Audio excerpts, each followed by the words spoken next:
Hello and welcome to This Morning on TVC News. I am Abosedi Adeniwaduremi. On the show today, let's begin with this breaking news coming in from Rivers State and South Nigeria. The 10th Rivers State House of Assembly has reconvened its sitting and resumed impeachment proceedings against Governor Siminalayi Fubara and his deputy, Professor Ngozi Odu.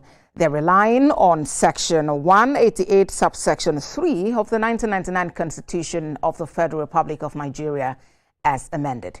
Earlier, the lawmakers held a press conference where they announced their resolve to proceed with impeachment proceedings against the duo. They are accusing the governor of using the media to intimidate them. They say the governor and his deputy have refused to respond to allegations leveled against them and allege that stakeholders failed to call the governor and his deputy to order. They accuse the governor and his deputy of being at war with the ground norm in the state, and they advise well-meaning Nigerians to read the impeachment notice served against the duo and realize the allegations that have been leveled against them. Afterwards, we had them in groups. As a matter of fact, the four lawmakers who had earlier called on their colleagues to exercise restraint and, as it went on with the proceedings, also supported that call for the governor and his deputy to be impeached. With me in the studio to discuss this matter this morning is executive editor at TVC News, Kayode Ladende. Good morning and good to have you here. Good morning, Avosedi. All right, so maybe I should start with, did you see this coming? Because yes, we saw the appeal from the four lawmakers and we thought that perhaps others would toe that path. No, for someone, I think I have some witnesses here. We had this kind of conversation in a group and I said that I see these lawmakers continuing with the impeachment proceedings. I see these lawmakers, even from the tone of their voice at that first time, I see them being totally resolved. One thing I'm not too sure is that who knows whether the four lawmakers was also part of the ploy to paint a picture that governor do the needful, respond as demanded by the Constitution, because the Constitution expects him to respond. Probably his response could have actually assuaged the situation, but we saw the governor saying, hey, people should calm down without doing the needful. The needful is respond to these allegations that have been leveled against you, because the 7 days are over and the lawmakers need to go to the next level, which is what now happened. So the press conference is just to probably let people know that good, there were calls from some lawmakers. I'm looking at the drama in its entirety. It's a call by, four lawmakers appeal to us to rescind on our plan to continue the impeachment process. But who knows that these four were also part of the game, just to get the attention of the governor. But from all we have seen, the governor did not attend to them, the governor did not respond to them, and the next step now is for them to also serve him that 14 days to the chief judge of the state. And that chief judge will now set up the 7-man panel, which will now go through these proceedings for the next 3 months. So it's still a long process, but like they say, what can actually truncate the process is if the governor decides to respond to all these allegations that have been leveled against him. So is he still able to respond, considering that now the lawmakers have moved to the next stage? No, I think that window is over. But like I said, when I mean respond, there could be all kinds of response. It could be through the back door. It could be through some kind of olive branch. It could be some kind of peaceful means, just to say that, hey, I don't have to win in this matter. What matters is these lawmakers, in my view, I think their grievances are genuine. They are legit, for the fact that someone, before the crisis, they were not attended to, they were not paid, they were not being taken care of as an arm of government, as you can even regard them as they were non-existent. Now, this is not my words. These are the words of the Supreme Court, when Supreme Court ruled on that matter, that the governor was actually running an illegal government. So having said that, and they have that as part of the issues they have raised, as allegation of gross misconduct, I would have expected that the governor should just stoop to conquer by responding. That response would have actually calmed many nerves. But if the governor feels, let them do their worst, let's see what happens. You know, watching the proceedings in the newsroom just before we came on air, we saw, aside the joint team that came out, we saw them then coming out in groves. Until the point we even saw people from his Ijaw nationality. Those are the people you would have assumed would stand by the governor through thick and thin. But they also mentioned that, yes, they have made passionate appeal, but nothing seems to be coming from the governor. I think the good side of what I saw on TV or at the plenary, the press conference, is to avoid giving this ethnic coloration. Because what happens now is that, let us see what the governor did. Is it against the Constitution? And let's forget which tribe do you come from, which tribe you do not come from. Let's look at what is legal, what is right, and what is wrong.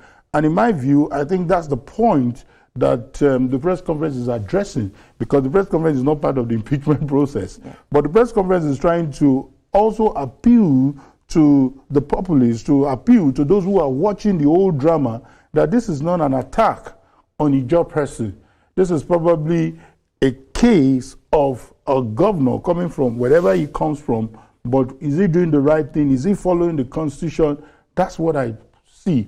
And I think it's high time we stopped this coloration that it is Ikwere versus Ijaw, it is Ogoni versus Kalabari. It should be about do the right thing and stop whipping up sentiment. Now that this matter has gotten to this point, does it appear that the governor, based on body language, does it appear he might want to, using your phrase now, stoop to conquer in this matter?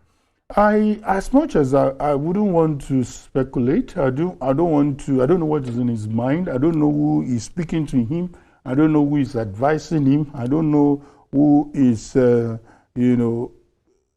to intervene in one shape or the other, because we've seen all kinds in this country. So I want to, there's been so much call, President should come and intervene again. It's quite dramatic. It's quite interesting to know that some people who accuse the president of interfering in quotes in PDP affair are the ones now begging the president to come and intervene. And I think, in my view, this is where people should be allowed to solve their matters alone. I can be quoted. One of those moments on Journalist Hangout, I said it categorically that the solution to this problem is for these two gladiators to be locked up in a room and speak truth to each other.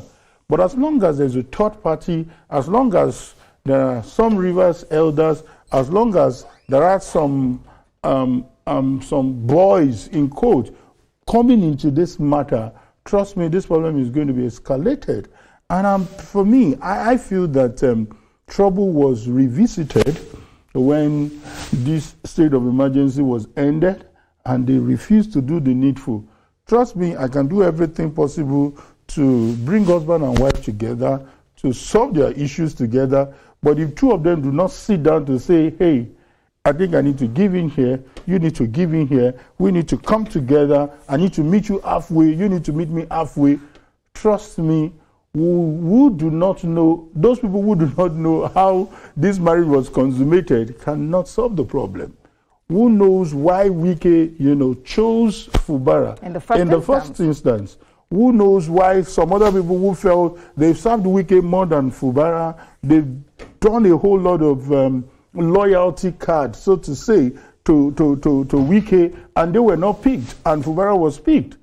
I think the third party cannot come and tell them how to do this whole thing. But like we always say, what is the fate of Rivers people? The fate of Rivers people is hinged on the constitutionality of how they are being governed.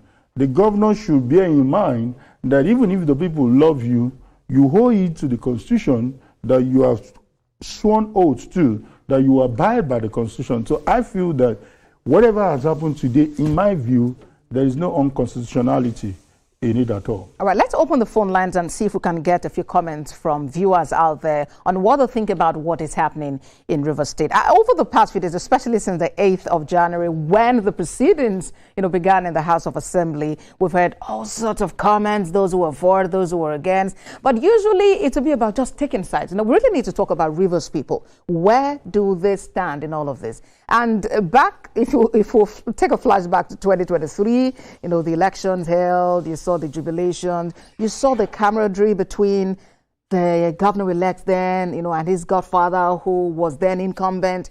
It was so warm. And then you begin to wonder, what went wrong? Where is the crack? Maybe they should have listened to, maybe Fubara, from the benefit of hindsight, should have played that tape back from former governor of Ekiti State. I remember that dinner. TVC covered it live. And he was so categorical. He seemed so sure and so convinced that this was coming. And he warned the governor, please do not allow third party into this relationship. You can call him as taking side. That's Mr. Fayoshi. But I think that was a wise counsel. I'm talking as a political journalist now. I'm talking as somebody who had covered politics for almost 2 decades now. And I talked to this politician. Sometimes there was a time I was even begging a politician, do you remember this book, Oliver Goldsmith, She Stooped to Conquer? Can you just stoop for this party to move on?